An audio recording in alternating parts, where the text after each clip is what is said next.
Good evening, good afternoon, good morning. Sorry I'm a minute late. I was early sitting here and then I thought, oh, there's one thing I have to look up. But here I am. We'll get through the day. No worries. Thank you for coming to class today. My name is Utpala, and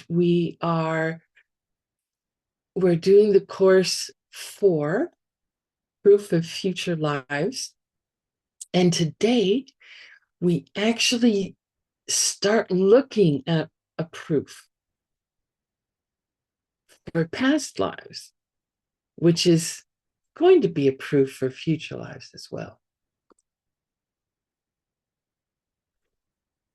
So before we get started, um, let's let's take a moment and get very clear about our motivation for being here.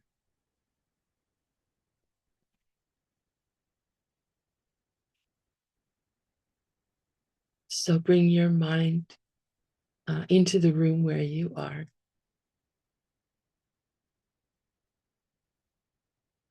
Feel yourself supported by your cushion or your chair.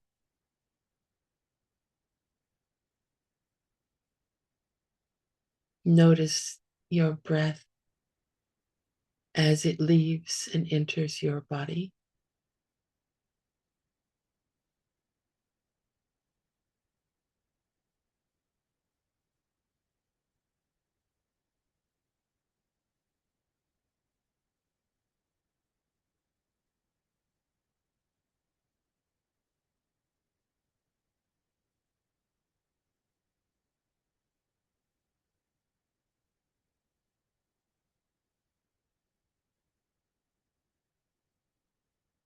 And be in touch with your motivation for taking this course and for being here today.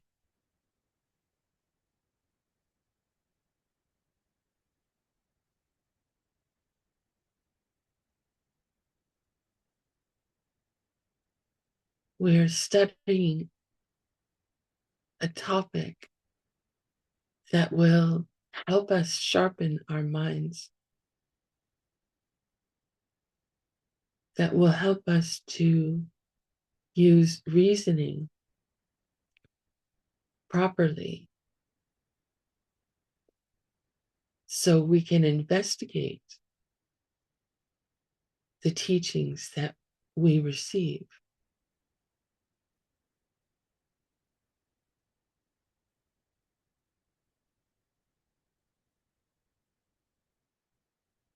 So investigate those things which are hidden to our normal everyday sense perceptions.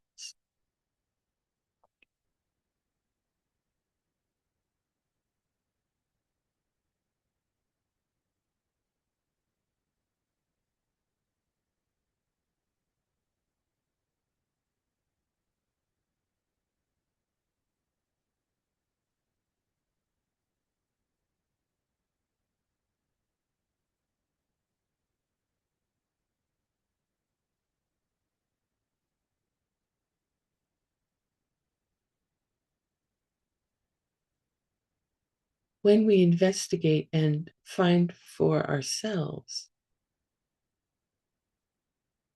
the veracity, the truth of the existence of enlightened beings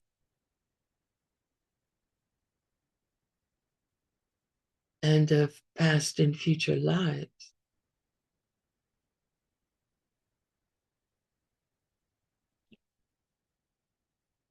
when we can develop that certainty using logic,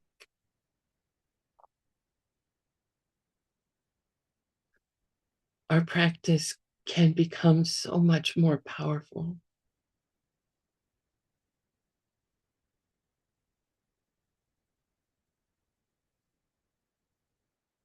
And we can use our understanding of how karma works, of how planting seeds that ripen into our future experience, how that process works, which is also very hidden to us.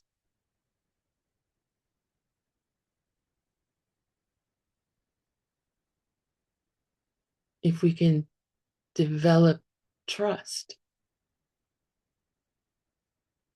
in an enlightened being showing us how karma works,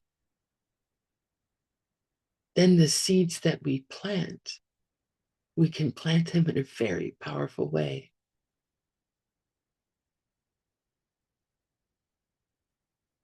And we can reach our goal much more quickly.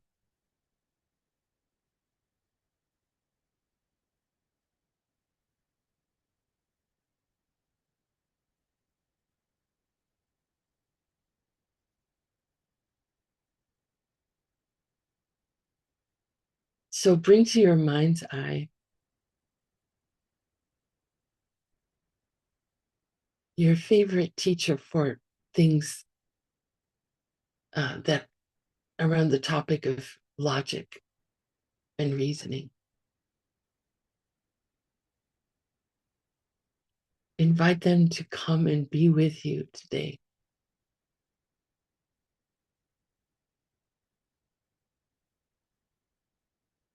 To guide and inspire your mind as we go through some reasonings. So you can just invite them to sit at the top of your head.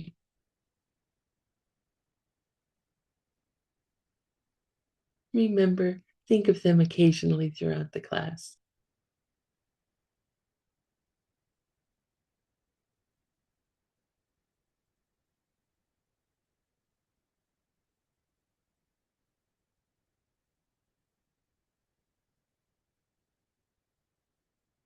And imagine that they're shining light on you. That brightens your mind.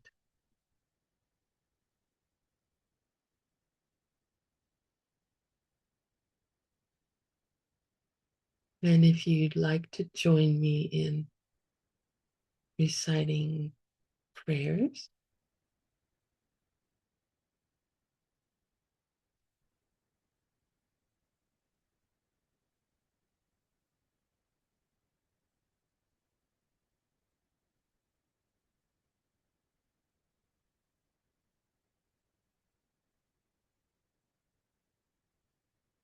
Sangye Chidan Soki Chugnam La Jangchu Pardu Dakni Kapsuji Daki Chishe Gipe Sunam Ki Jola Pinchir Sangye Druparsho Sangye Chidan Soki Chugnam La Jangchu Pardu Dakni Kyapsuchi Daki Chishe Gipe Sunam Ki Jola Pinchir Sangye Druparsho Sangye Chudan Soki Chugnamla Jangchu Bardu Takni Kyapsuchi Daki Chishe Gipe Sunam Ki Jola Pinchir Sangye Druparsho.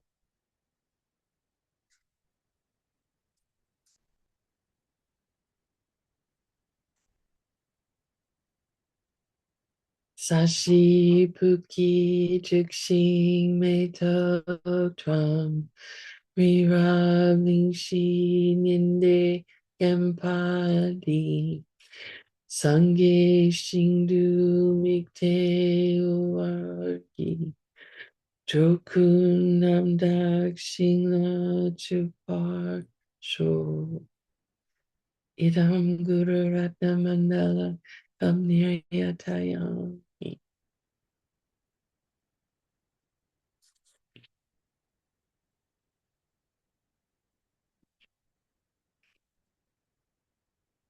So before we get started, does anybody have any questions from previous classes?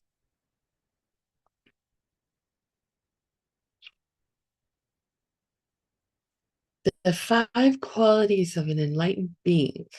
Um, Luang Wen. So this is from Master Dharma, Master Dignaga's poem, right? From uh,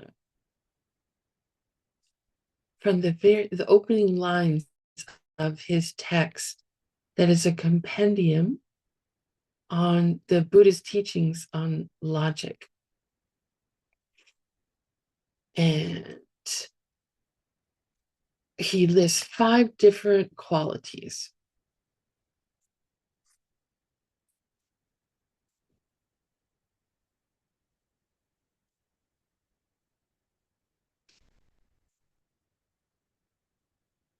And I want to look this up because I don't have it in my brain at the moment. Oh, what class did we talk about that? I think that was the second class.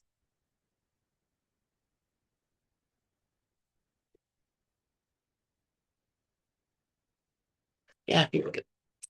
Okay.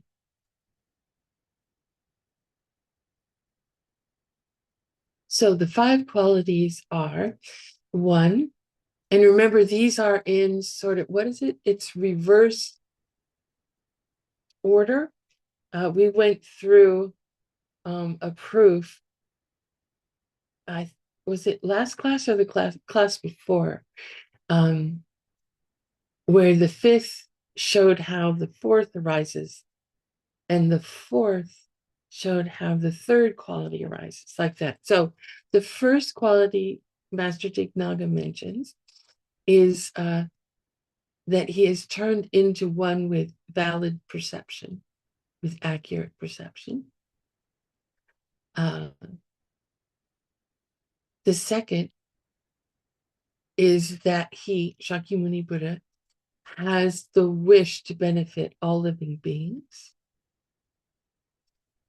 The third is that he's the teacher, capital T, teacher, that he teaches. That's how he benefits beings. The fourth, I always have to hold my pinky. The fourth is that he has gone to bliss. That's a one who has gone to bliss is an epithet of an enlightened being. And the fifth is that he is a protector. He is one who is worthy of being someone to go to for protection. Thank you for asking.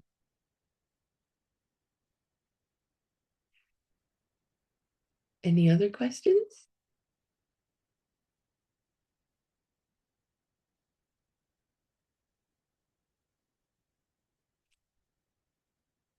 Okay, so here we are. We've reached our first proof related to the title of this course. Finally, class 7. We've done all this preparatory work to allow us to have this discussion today. So what we're going to use today, and it's in your reading,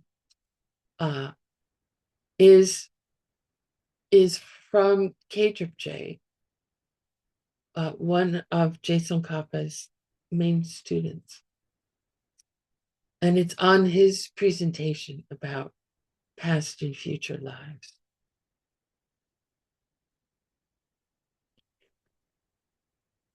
So before we get into the proof, we still need to to have a little more groundwork. Let me open the chat. Okay. So the groundwork today. Oh.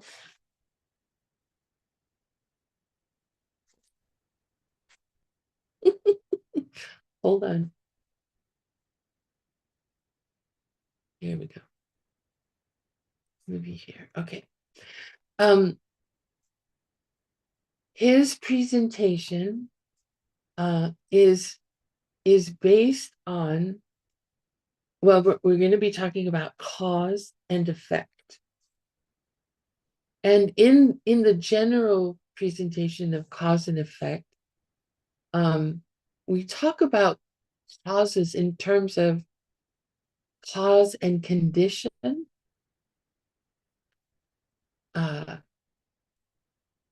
And there are many different kinds of causes. And we're not going to get into all of them today. We are going to focus on one. And we're going to say this phrase so many times today that you will likely have it memorized. So the cause we're going to talk about today is called Nierlen Gikyu. Nierlen Gikyu. Conditions are called Kien. Kien. So Gyu, spelled like this, no prefix, no suffix. That means a cause. Cause. And Kien is a condition or a secondary factor. Nierlen means material. Material. So a material cause. What is the material cause for an oak tree? It's an acorn.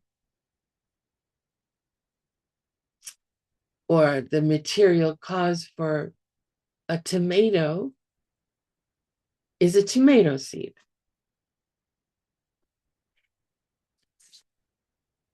And you think, well, yeah, that's the cause as I understand it, but we're talking about the material cause. It is that material which like flops over into becoming its result.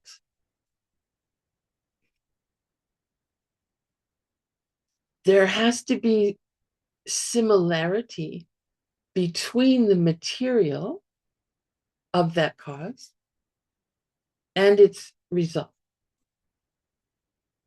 It's not just a seed, because like a tomato seed doesn't result in an acorn, in an oak tree. There's right near Lengi. We have that gi in there, which means of. Near Lengi.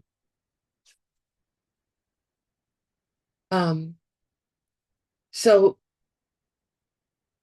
that's one of the we know the main rule about causes is that they come earlier than the result, right? They don't exist at the same time as the result.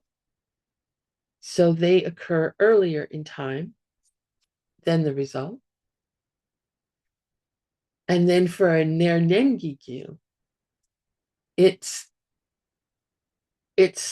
substance must be similar stuff to the result it causes.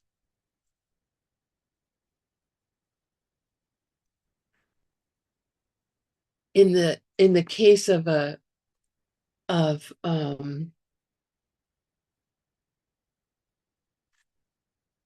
in the case of a, I wish I brought my coffee cup.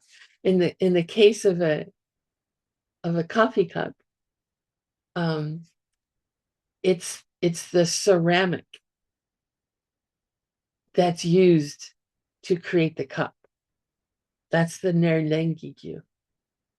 The kiens, the conditional factors, are, the person who shaped the cup,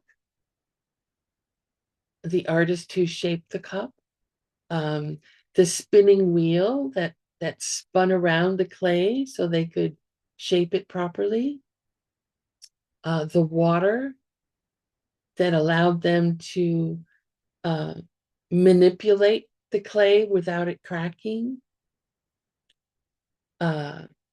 the oven that then baked the clay into ceramic. So all those other things are conditions, but the nerlengigyu is the actual stuff that turns into the result. So the clay that turns into the cup. If we didn't have a nerlengigyu, if we didn't have a material cause, then we would think all we need is the wheel and the water and the oven and the person who makes clay. But if we didn't have clay, there's no way that we could have the result of a cup. We need the clay.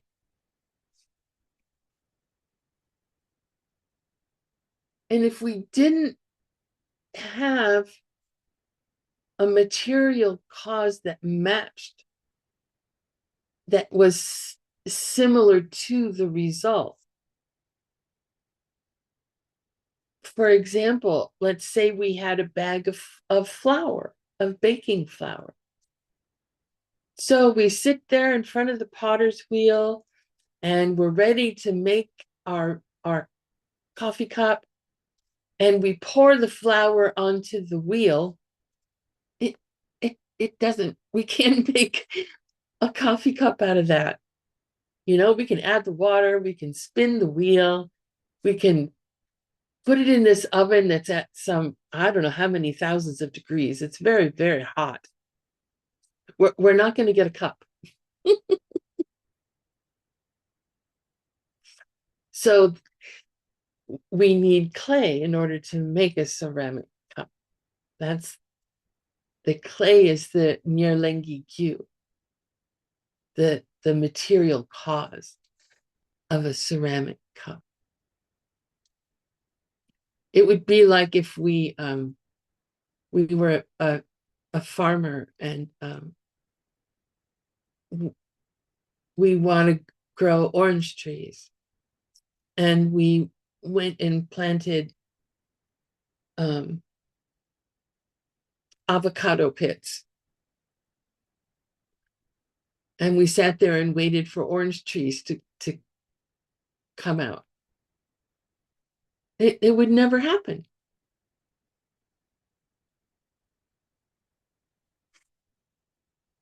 So there has to be similarity between the nerlengigyu and its results.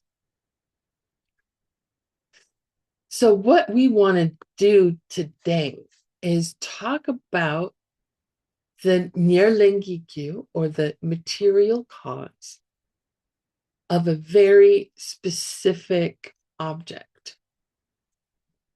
And our object today is the very first moment of consciousness that we had in this life.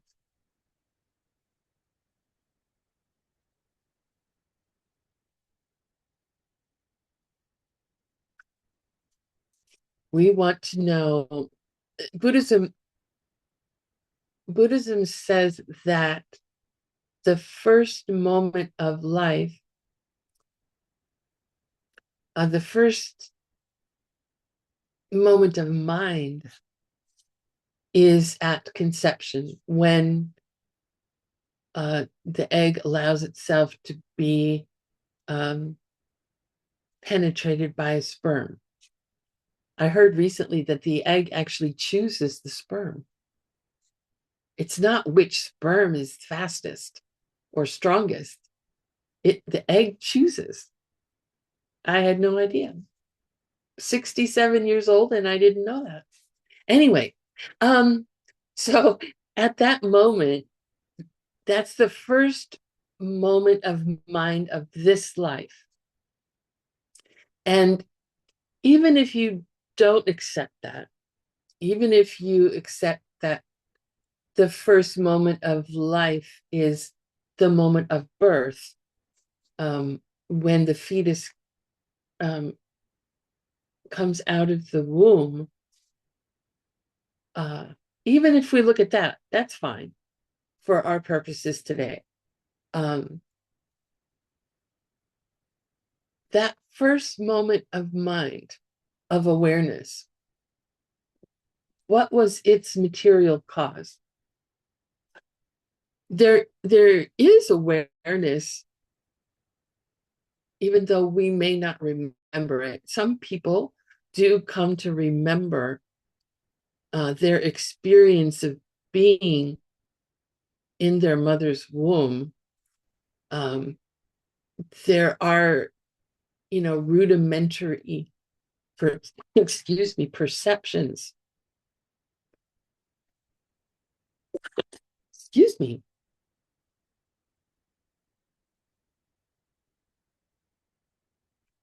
Like a feeling of warmth, an awareness of warmth, not just a feeling, but an awareness of warmth.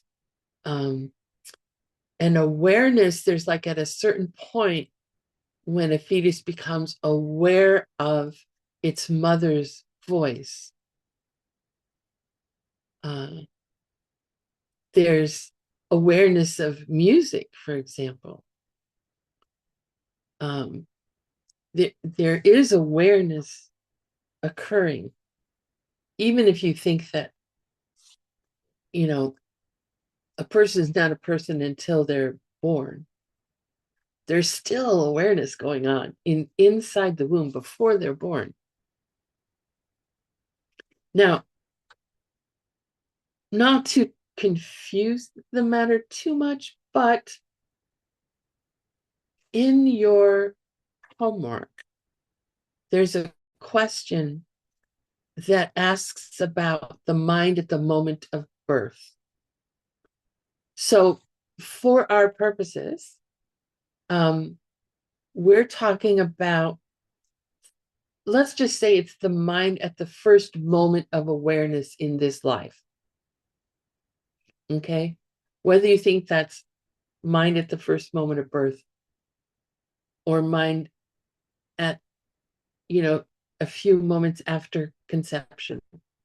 And if you are doing the Tibetan track, the phrase mind at the moment of birth is Ke Matak Ki Rikpa. Ke Mataki Rikpa, for you Tibetologists.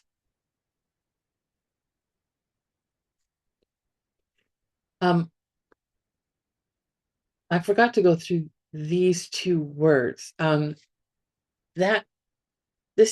These words are about the process of a cause that, what do we say? Like metamorphizes, that transforms into a result.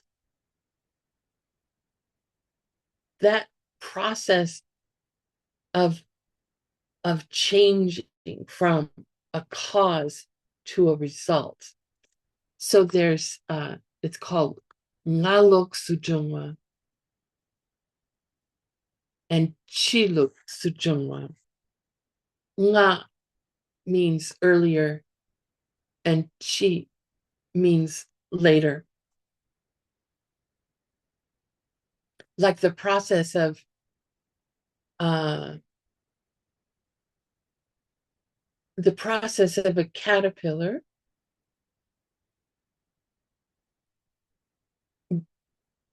turning into a butterfly, right? It it builds a chrysalis, and inside that chrysalis, a caterpillar goes in. That's the nalog sujungwa. That's the early part of becoming. And then a butterfly comes out. That's the chilok sujungwa. So there's something that occurs as the cause transforms from being one kind of thing to another kind of thing. The cause of a tree, an oak tree, for example, transforms from being an acorn, which looks one way. It has a little hat and the funny little seed. And then it turns into a tree, an entirely different kind of thing, but not entirely, right?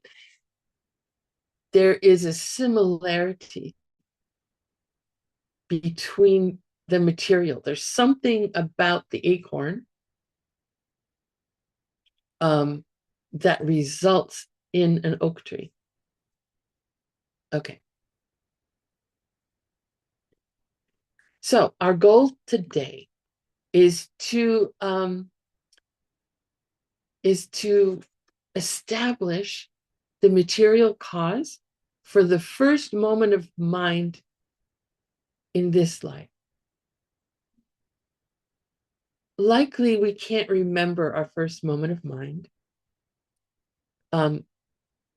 but we can agree that we had a first moment of mind at some point in this life.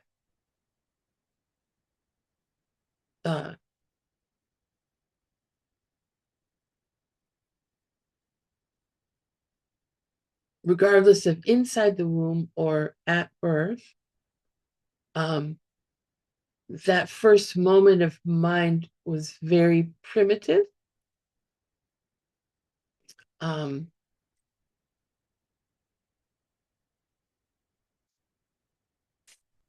But just imagine that first moment of mind. Our first moment in this life of consciousness, of awareness.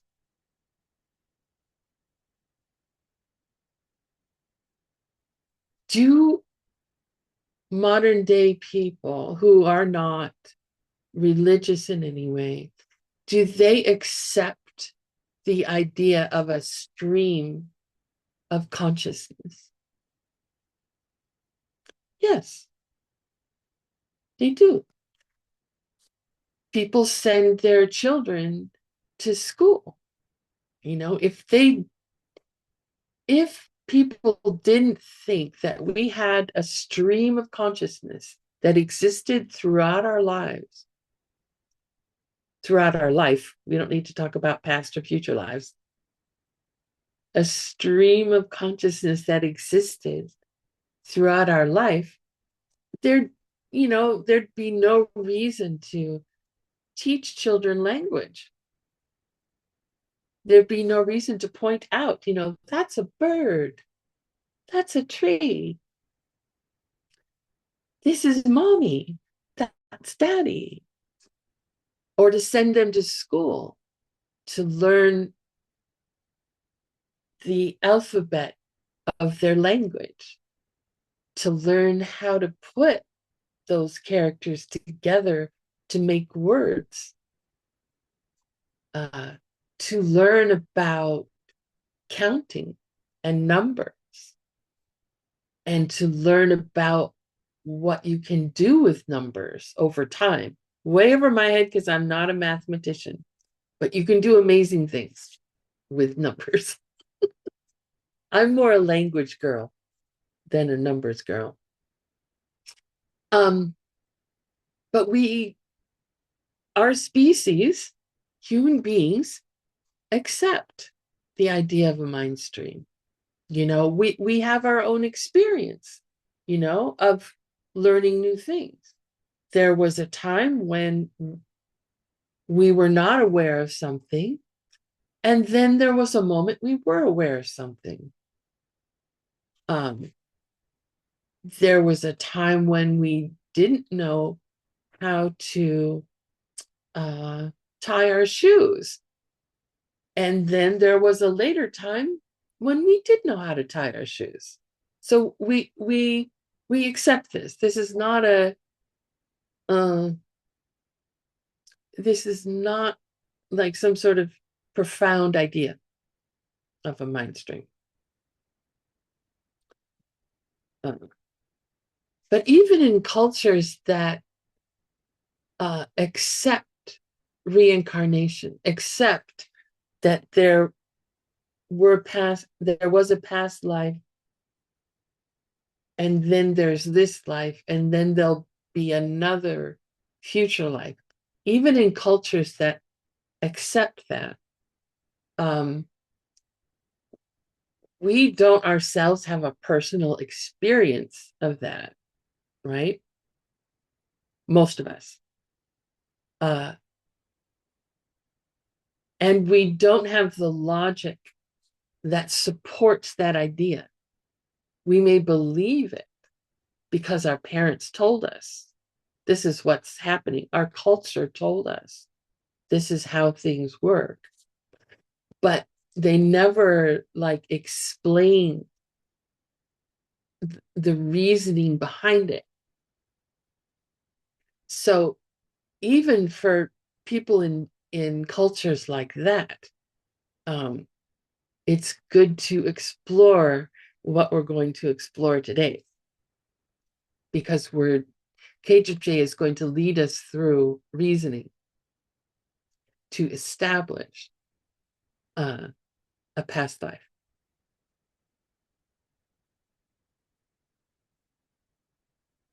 And he does so by using something, and we're not going to get into detail about this. This comes in course 13 when we talk about different kinds of logical proofs. But he presents a proof that uses elimination. So it's a proof by elimination. He goes through all the possible things that could be the cause of the first moment of mind, the material cause of the first moment of mind. And he's going to eliminate those that are not the material cause. And it's called proof of elimination. And then we end up with what is the material cause.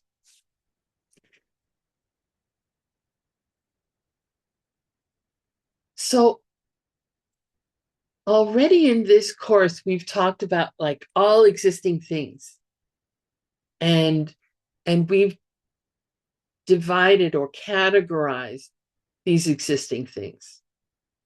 And we're going to do that again today, but more deeply, or I should say with more detail than what we have done before. Okay. So the word for all existing things is sheja. Sheja. She, it's a word that we find in Yeshe, which you may have heard of, Sheru, which you may have heard.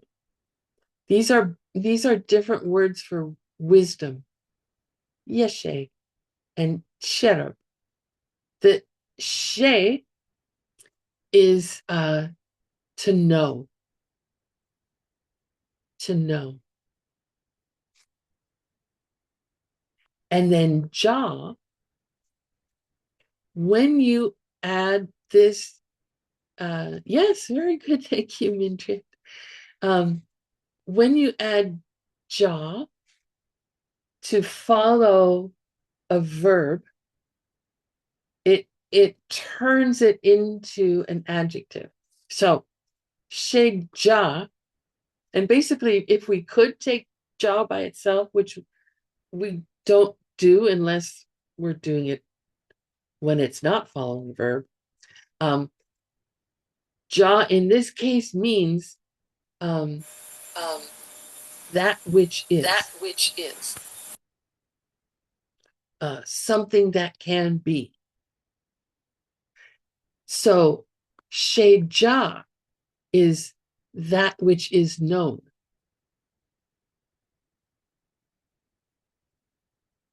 That something that can be known. And that's a synonym for all existing things.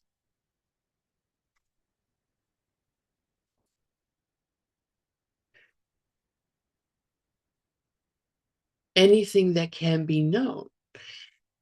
And it's a synonym because we also talked earlier in this course, we gave a definition for existing thing, right? That which is perceived by an accurate perception. And we could have said that which is known by an accurate perception.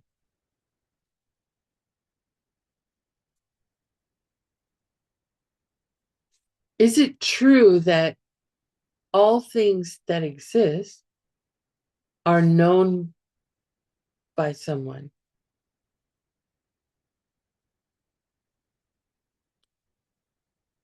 On a conventional level, we can say there's not a conventional person, an ordinary person who knows all things. But if you take all the people on this planet and you collect together all the things they know, that could be all existing things on a deceptive level, on a conventional level. And then yes, Wanwu, as a Buddha is an omniscient being, an enlightened being, is the only kind of being who can uh, perceive all existing things themselves.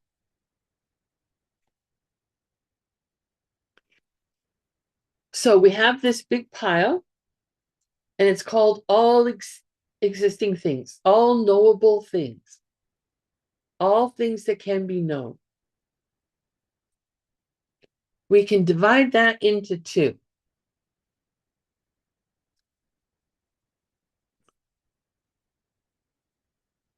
Takpa, mitakpa. And we talked about this before as well. Takpa means unchanging, and mitakpa means changing. So we can take all knowable things and we can divide them into two: unchanging things and changing things. They are something either changes or it doesn't. So this is uh, mutually exclusive and all inclusive. It applies to everything. This everything can fit into one of these two categories.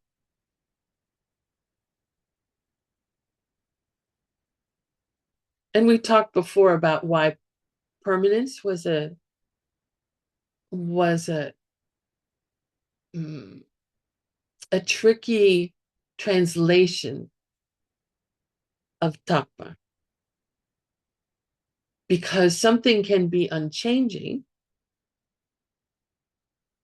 and not permanent, right? the the lack, the absence of a self nature of this glass is unchanging for the lifespan of this glass, right? There, it doesn't grow, it doesn't fluctuate. That absence of this glass coming from its own side exists as long as the glass exists, and it never changes. When the glass breaks, and it will, because it's a changing thing, all changing things end. When it ends, the emptiness, the lack of the glass coming from its own side goes out of existence. It simply ends. It doesn't get smaller and smaller or weaker and weaker. It just ends.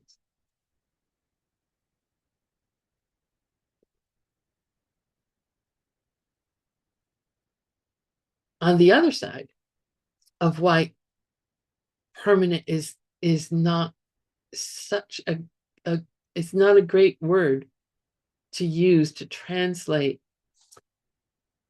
takpa, is mitakpa. That's the opposite, right?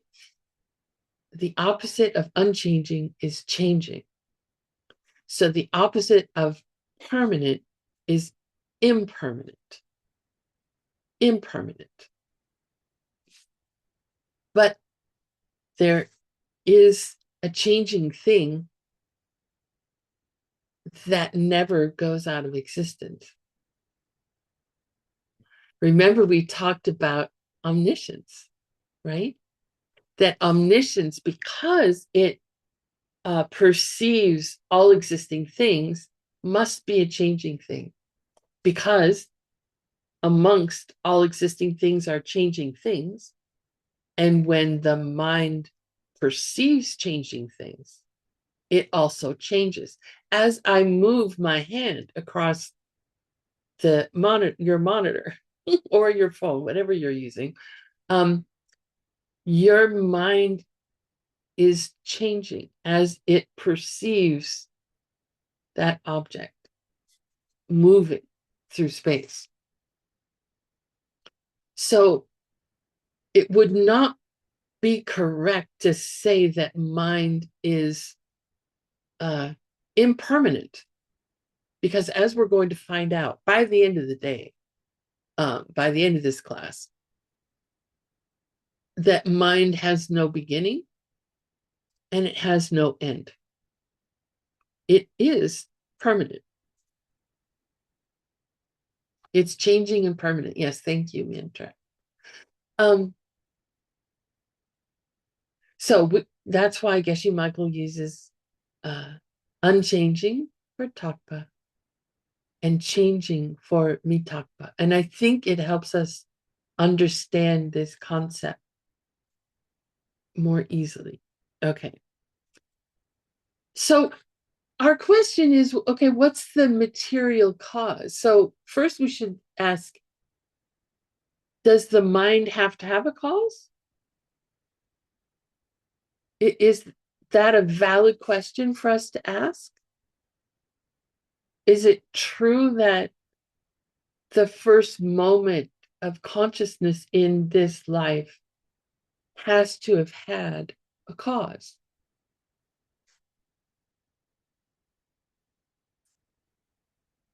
Well, if it's a changing thing, then we say yes, it must have a cause.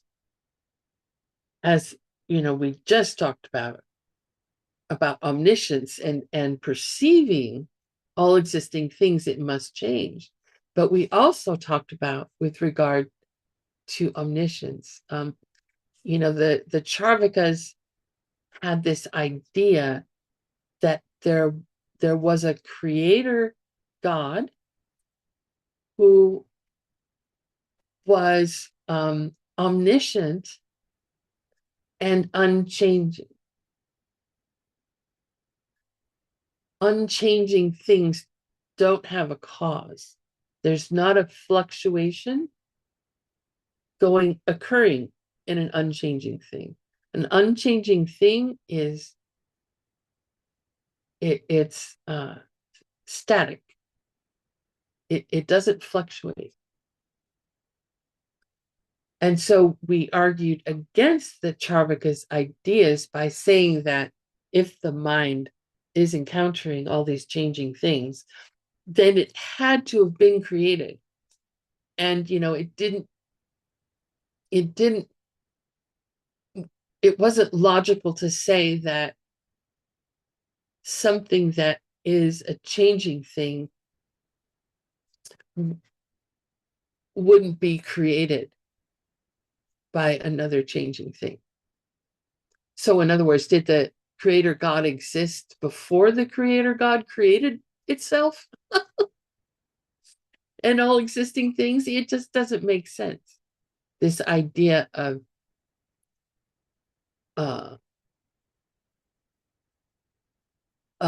being created out of nothing. An absence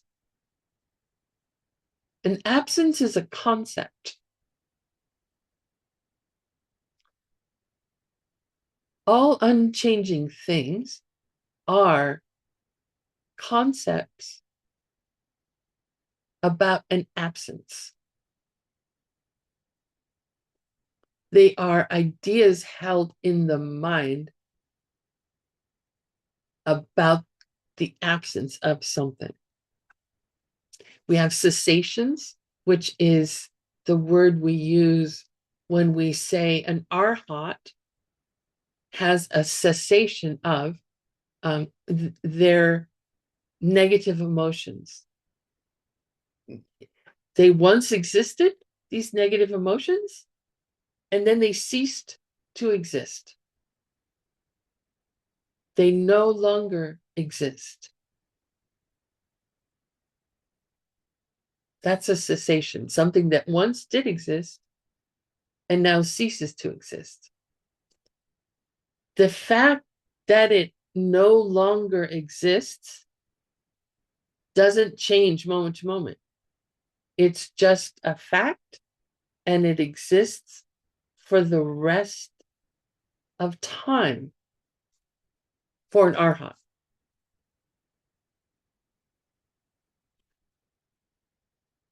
Emptiness is the absence of something that doesn't exist, never did exist, never will exist. It is the lack. Oh, let's use this. It's lighter. It's the lack of a pen that is a pen from its own side.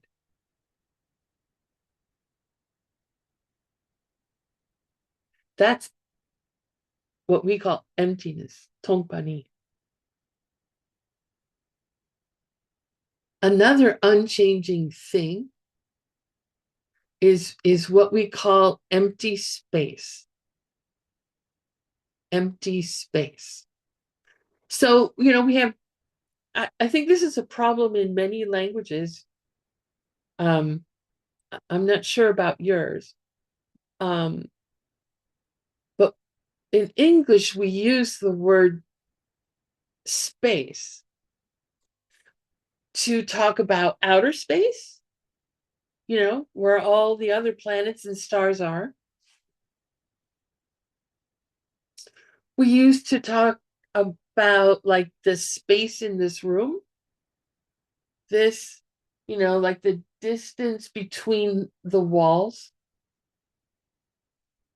These walls form a space.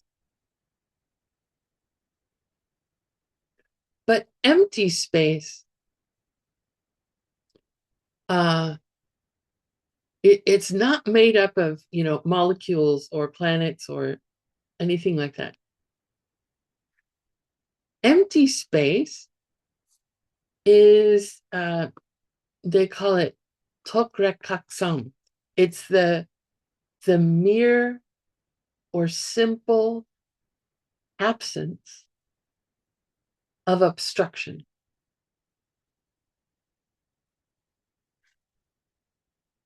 Empty space is what allows, in a way, me to sit in this chair.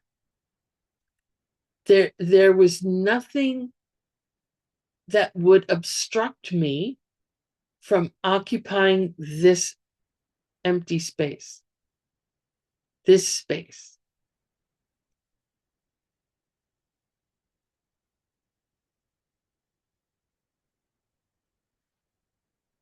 Even when I am in this space, when I am in this location, sitting on my chair, I am occupying empty space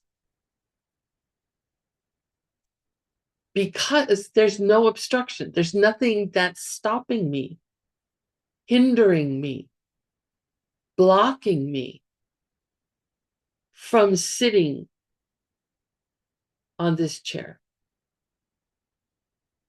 So it's still called empty space.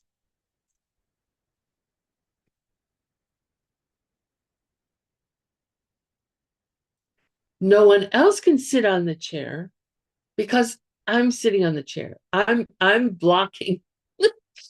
I'm the obstruction to someone else coming to sit in the chair, unless it's the cat. And then the cat isn't really sitting on the chair. The cat is sitting on my lap. And is occupying a different space, a different empty space. So those are, there's very few things that are unchanging. And they're all about a lack or an absence. They're all something that we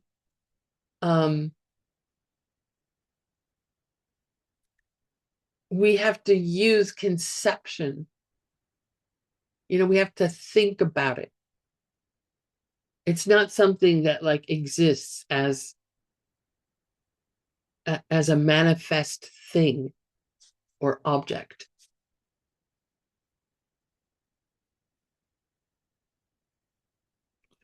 So those unchanging things, we again go back to our topic, which is, what is the material cause of the first moment of mind in our life? Can the cause be unchanging? No, it can't. Unchanging things don't change to create things. They don't move. Causes cannot be unchanging.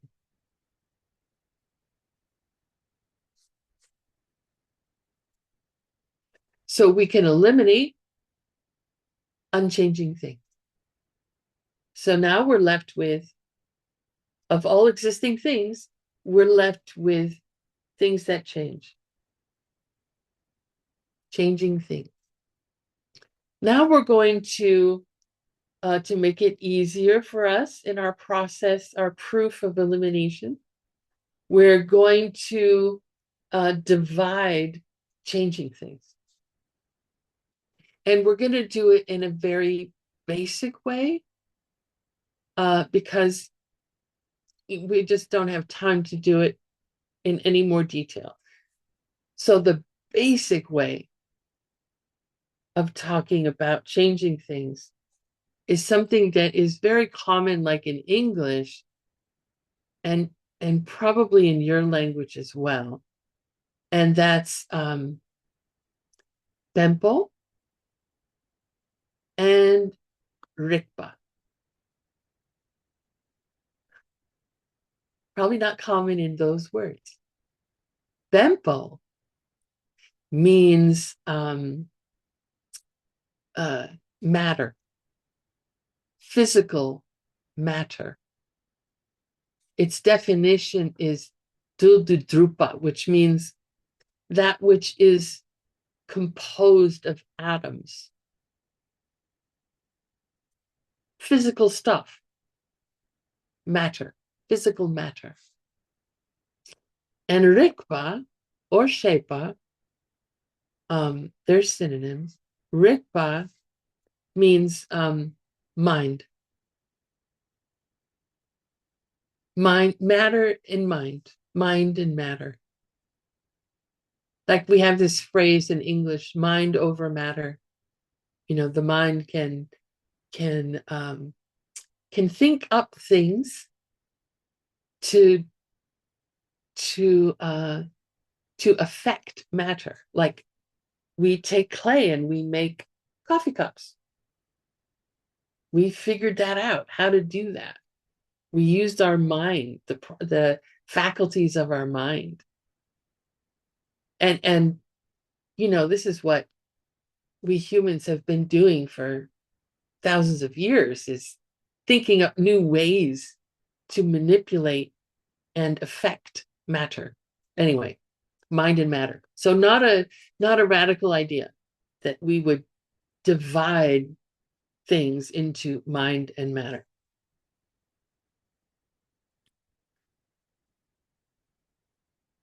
So we're going to look at matter, Bempo, first. Physical stuff. Generally, there are, when I say generally, especially like that, it means that there are some exceptions, but they're exceptions that are not pertinent to what it is we're trying to prove. They wouldn't affect the logical argument that K to J is making. Okay, so what are the two kinds of physical matter? We have Wangpoi Tsuk, and we have Chi Tsuk.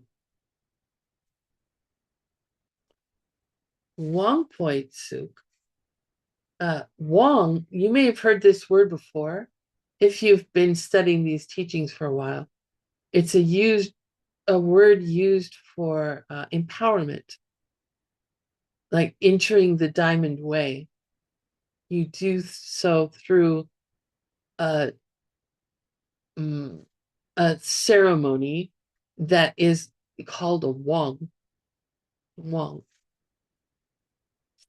Wang Po means sense power. Sense power. The root is the same. Generally, both Wang and Wang Po, they mean strength or energy or power. So sense powers, we normally think about us, this, you know, our type of being, as having 6 sense powers, right? But it's 5 physical sense powers and 1 mental sense power. So because we're talking about Bempo, we're talking about physical stuff, things that are made up of atoms, we have to add the word suk. So Wangpoi Suk, physical sense powers. And as Min Tre says, I hope I'm not really butchering your name. If we go to the Heart Sutra, we see Mikme, Nawame, Name, Cheme, Lume. So those are the 5 sense powers. They are the eye, nose, ear, tongue, and skin, I guess you could say. The nerves in the skin that detect tactile sensations. So they are the physical um, abilities to sense particular things. Like each of these things, the eyeball has the ability to see colors and shapes. Each of the sense powers has a particular power, a particular kind of sensation that it can detect. And so we have these five. Some people have, a sense that could be either underdeveloped or harmed in some way. Some people are blind. Some people are deaf, can't hear. I had a friend in high school who couldn't smell. She had no sense of smell.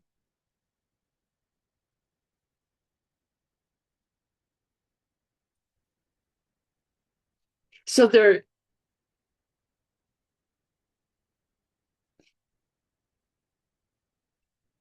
we'll talk about this in terms of having all five. Are all five of these sense powers, could they be the material cause for the first moment of mind in this life? Or any one of those sense powers? Is any one of those sense powers the material cause for the first moment of mind in this life?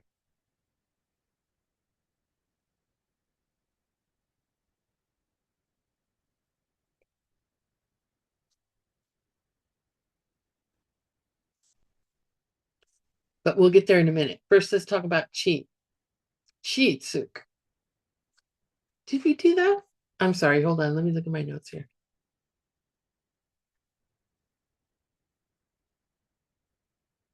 Yeah, I jumped ahead of myself. Thank you. So I discussed that, yeah, there are five sense powers. Okay. So the chi suk. Chi means outer, outside, meaning something that's not in our body. So chi suk is all the rest of physical matter in the universe. Trees, birds,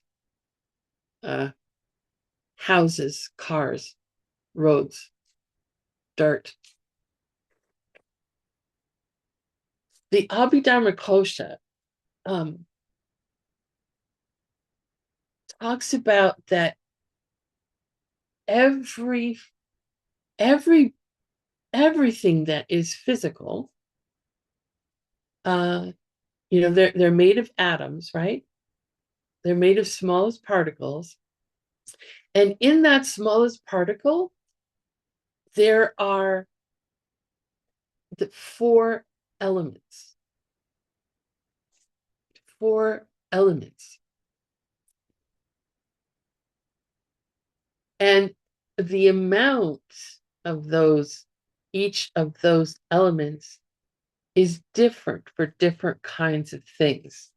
So the elements are sa, chu, me, and lung.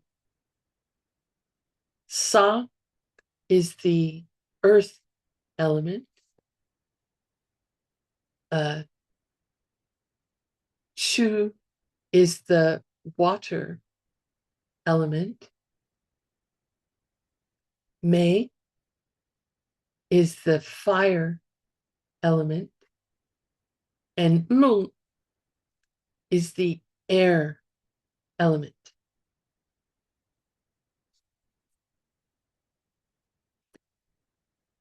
And they're not talking about like an atom of fire, or a smallest bit of dust for earth, or the smallest combination of molecules for water,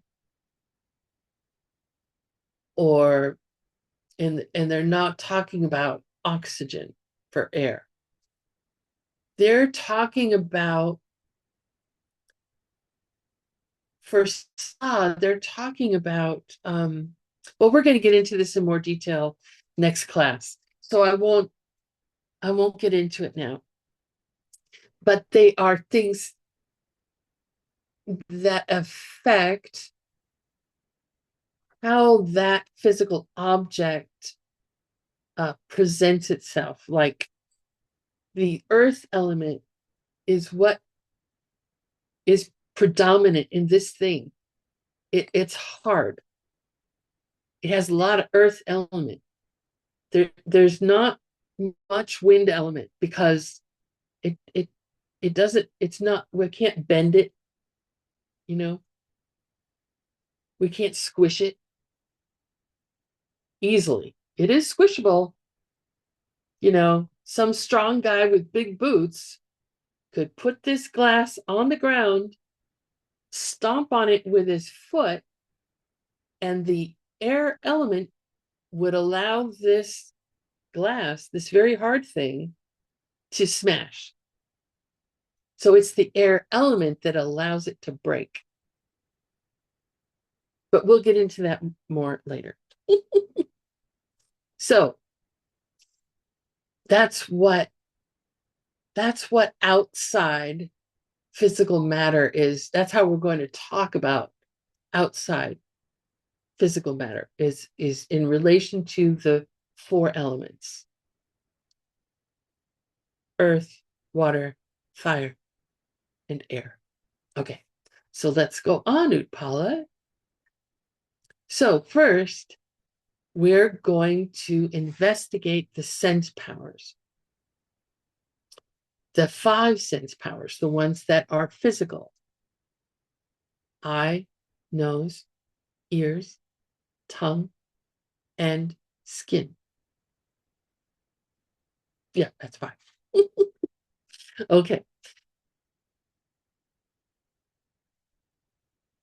KJ's argument is that if you say it's the five sense powers that flop over to being the first moment of mind in this life, the way a caterpillar flops over to becoming a butterfly, then the question is, does it have to be all five together? Or is any one of them, I'm not going to give you the finger, enough?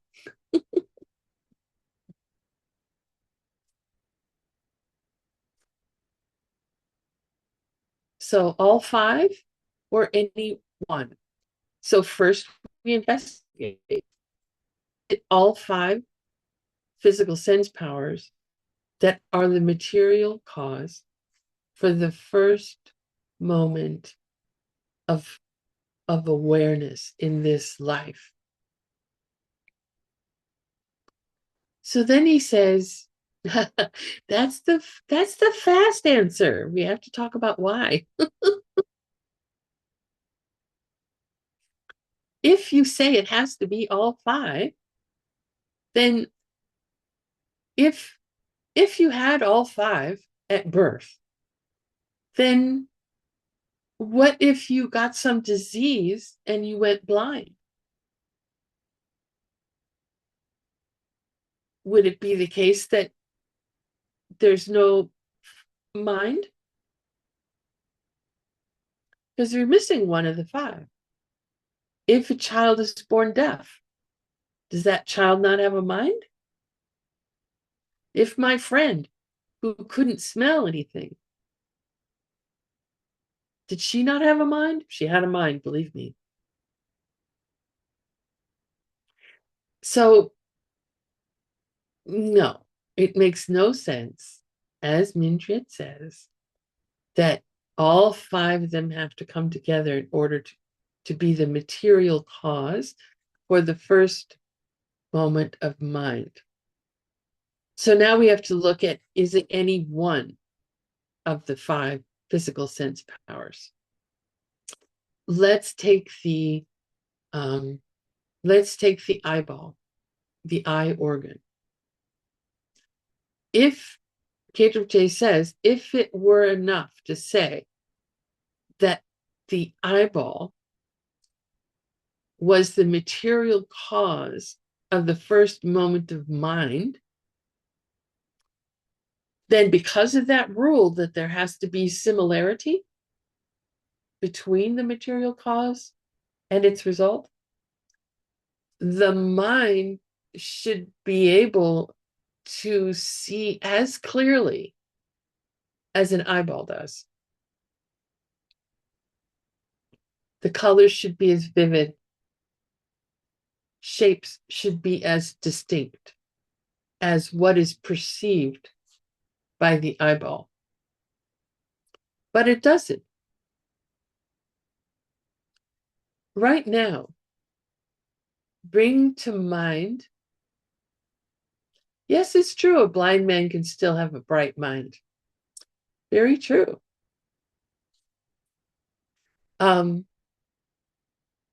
Right now, we can think about what's in our refrigerator. We're not using our eyeball, our visual sense power, to perceive what's in our refrigerator. But if your mind is like mine, I don't see, like, when I think about what's in my refrigerator, it's like a general visual sense of what's there. Like, I don't see each little bit of broccoli on the stem of a bunch of broccoli. I don't see each mushroom in the container. I don't see the exact shape and color of my coconut coffee creamer. But I have I wouldn't call it dull, but it's not that specific of a visual perception of what's in my refrigerator. So, and this is what KJ is talking about. And so he says, therefore, it can't be any one of the physical sense powers. So we've kicked out, he's removed from consideration, he's eliminated unchanging things. And of the changing things, of the physical things that are changing, he's eliminated sense powers. We said it can't be all five, and it can't be any one of them. So, what do we have left? We have the four elements that comprise outside physical matter.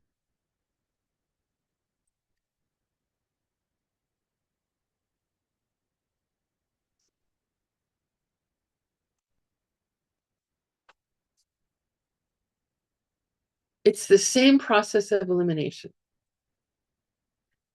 He says, do all four elements have to act together to be the material cause for the first moment of awareness in this life. If one of those elements were missing, would you not have a mind? Would you not have awareness?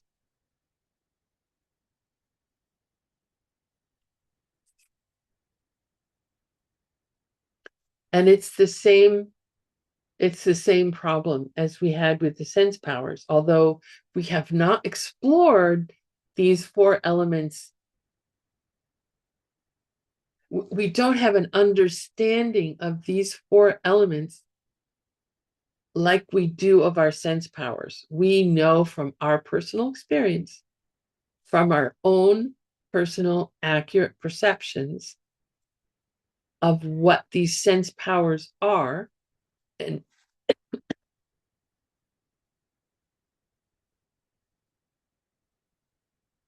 excuse me, and we use our accurate deductive reasoning to determine that all of the sense powers together, and or any one of them,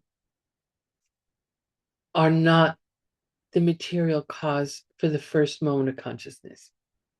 But with the elements, we're not as familiar with them. So, I mean, not everything I say today is going to be, nor should it be, accepted. These are things to contemplate on your meditation cushion, okay? But it's the same idea that, were any one of these four elements to be missing, these four physical elements to be missing, would we have no mind?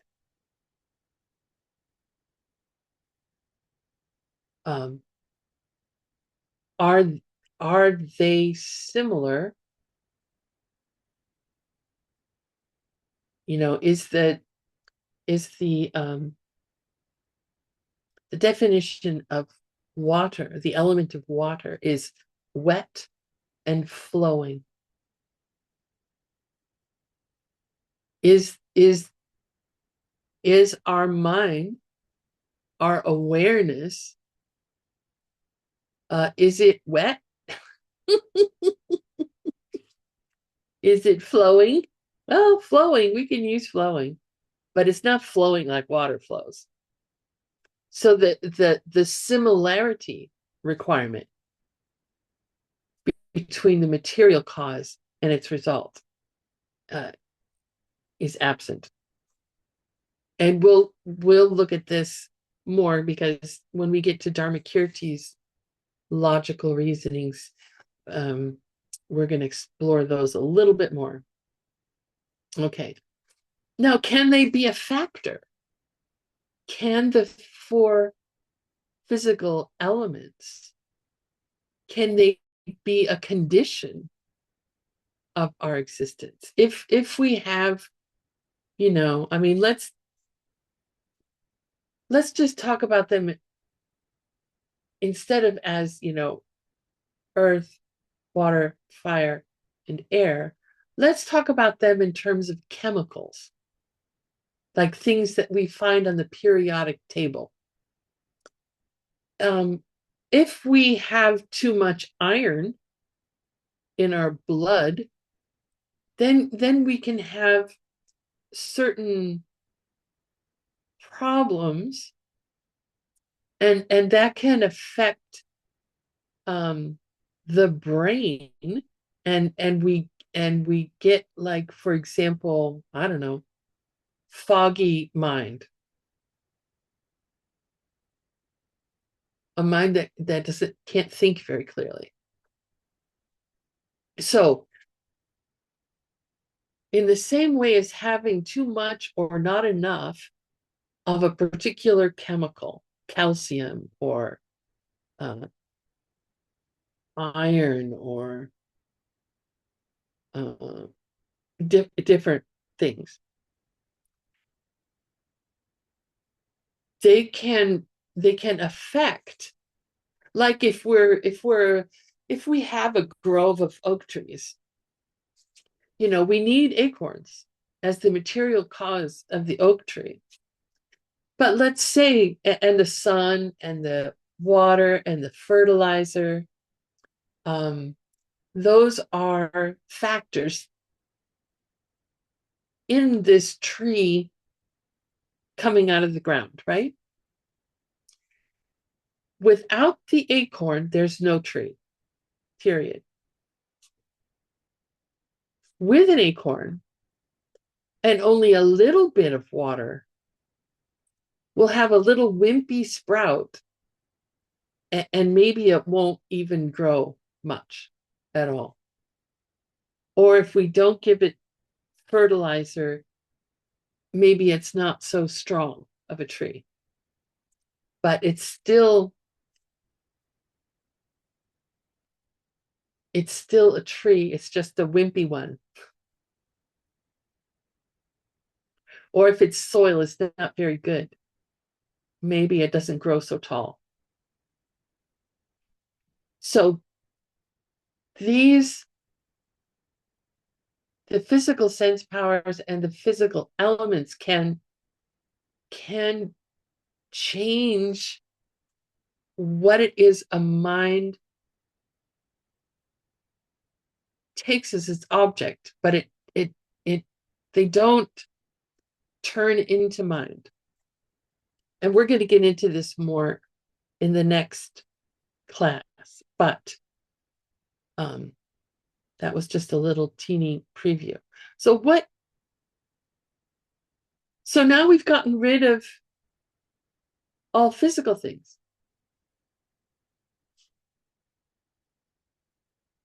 But let's talk about what is mind. What is the definition of mind? It's very simple. It's cell shingrikpa. Cell shingrikpa. Cell means clear. Shing means and rikpa means aware or knowing. So the definition of mind is clear and knowing. Clear and aware. Not away. So whether we're talking about the mind of an enlightened being or an arhat or an arya or an ordinary being like human or cat or ant, the mind of all those kinds of beings is clear and aware. The word clear is it doesn't mean like clear as opposed to cloudy or clear as opposed to foggy or clear as opposed to confused.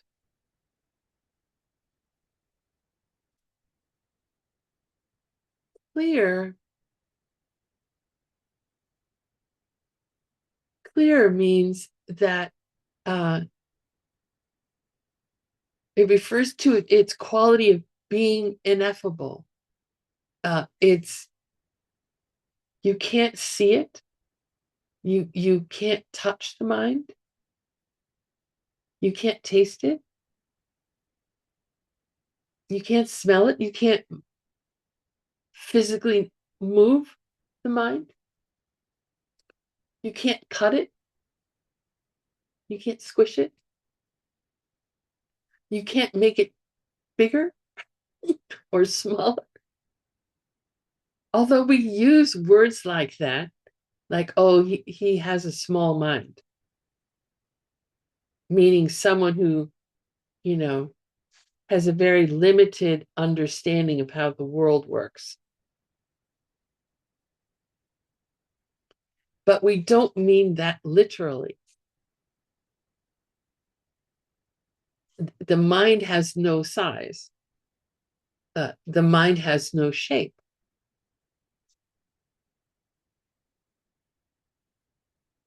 It's totally different stuff than physical stuff. It doesn't resemble physical stuff at all. And that's an important distinction.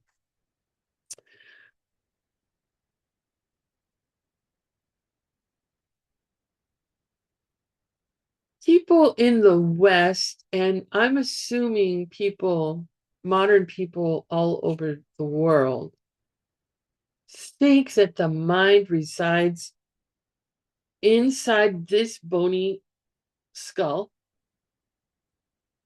inside the brain, that blobby mass of pink physical material, and that thoughts, activities of the mind are when different electrical charges are going off. Synapses are being made between different parts of the brain. And we think of that as our mind. But in Buddhism, that's not our mind. The brain would be equivalent to an eyeball or a tongue or a nose or an ear or skin. It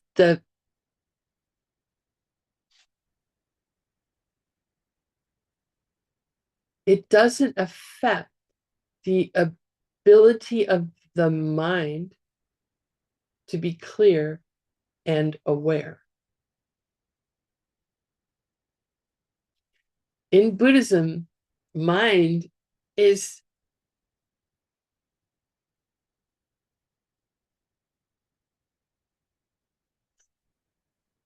it resides somewhere in the vicinity of the body, but it is not of the body.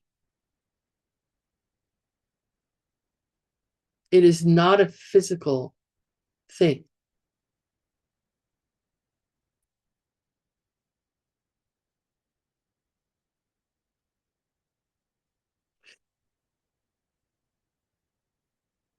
We can measure, science can measure brain activity, but thinking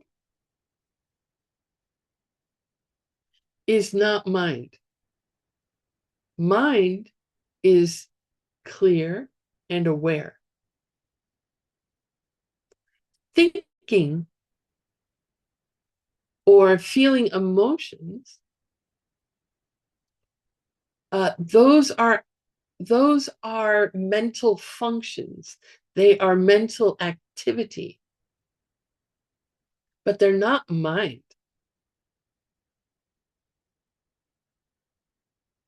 The mental emotion of jealousy is not mind.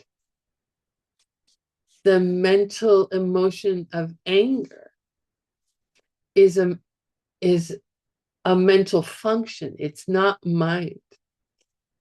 The scientists and doctors can manipulate parts of the brain. They have figured out like where it is that we do thought, the activity of thought, where the activity of emotions occur, what pieces of the brain are tied to which of the sense powers,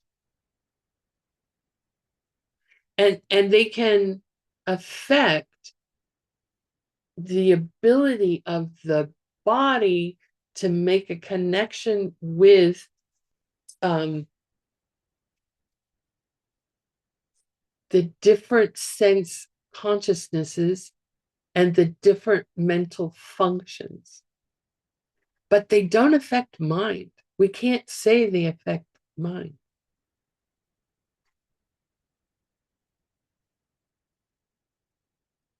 We assume that when someone has a stroke, and they've lost the ability to speak, that their mind is never the same again, that somehow that has affected their mind. But no, the mind is clear and aware. The mind has not been affected by a stroke. The brain has been affected by a stroke. And whatever piece of the brain, I don't know, is connected with the ability to communicate using words, that part of the brain is damaged. And the person no longer has that capability to perform that function.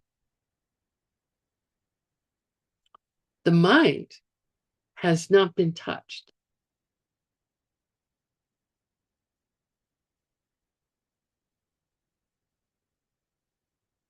And we definitely don't have time to get into this to any level of detail, but Buddhism explains how it is that the body dies, and what functions of the body die first, and how the life of a person, like it moves from being like to all edges of our skin, right? And you can tell this if you've been with someone who is in the process of dying, like the warmth leaves their extremities, leaves their fingers, leaves their feet. The warmth is concentrating in the center near the heart. It's like the body is withdrawing life. And in Buddhism, even when the heart stops and the lungs stop, mind is still there. You can't measure any activity of the brain. The heart is not pumping. There's no oxygen going in and out of the body, but the mind is still there. And it takes some time for the mind to, we'll say, leave, to go somewhere else. But we that's not what this class is about. I'm just mentioning it to say that in the Buddhist idea of what life is, that the mind is distinct from the physical body. And in fact, next time we're going to talk about, Master Dharmakirti is going to raise the question, is it the mind that relies on the brain? Or is it the brain that relies on the mind? So we're going to get into that next time. So our only choice that we're left with, and I've got like 2 minutes, is Rikpa. Of all existing things, we're left with Rikpa. We're left with mind. So mind is the material cause of our first moment of awareness in this life. The question is, we still have to investigate. The question is it Rangigyu or Shengikyu? Is it your mind or someone else's mind? Shengikyu. And it's not a stupid question. People do think that, they're like somehow surprised that when parents have a child and the child is, they're very, let's say they're really intelligent people, and their child grows up to be a little bit dull, not so intelligent, or vice versa. The parents are a little dull and the child is brilliant, and people are surprised, like, how did that happen? Like, we think that there's something about the parents that creates the child's mind. But we see these examples, or one of the parents is an accomplished pianist, but the child has no interest in piano. They want to play sports, and they're quite good at sports. If the first moment of mind, if the material cause of that first moment was the mind of someone else, well, did a part of their mind come in through the sperm and egg? Are we saying that there's awareness in the sperm and egg? And if you lose how can you lose a piece of your mind? We said you can't cut your mind. It just doesn't make sense that it would come from anyone else's mind.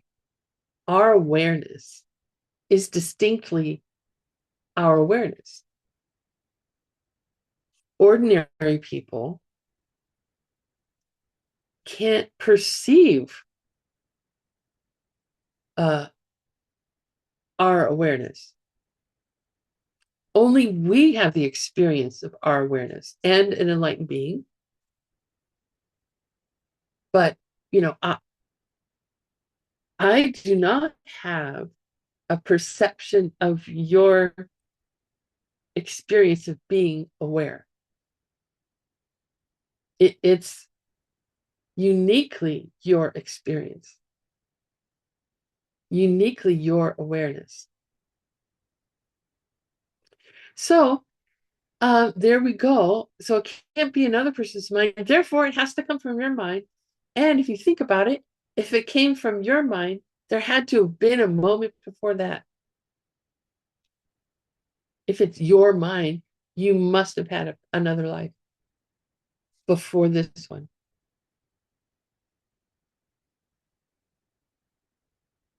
So there we are, 8:15. Don't forget to dedicate. Don't forget to heap mountains of praise on your live translators who are doing an excellent job of sharing this information with you. And don't forget to dedicate, please, to make sure that these seeds ripen the way you would like them to. Thank you for your attention. Thank you for your interest. I love you, live translators. I love all of you who are interested. And I will see you on Friday. Oh, tomorrow is a holiday. Oh, holiday in Vietnam. Thank you. Can you send it to me in Telegram or in what's that other? Oh, here it is right here. Okay, good. I'm downloading it quickly. Thank you so much. Okay, have a great holiday. Um, and I'll see you on Friday.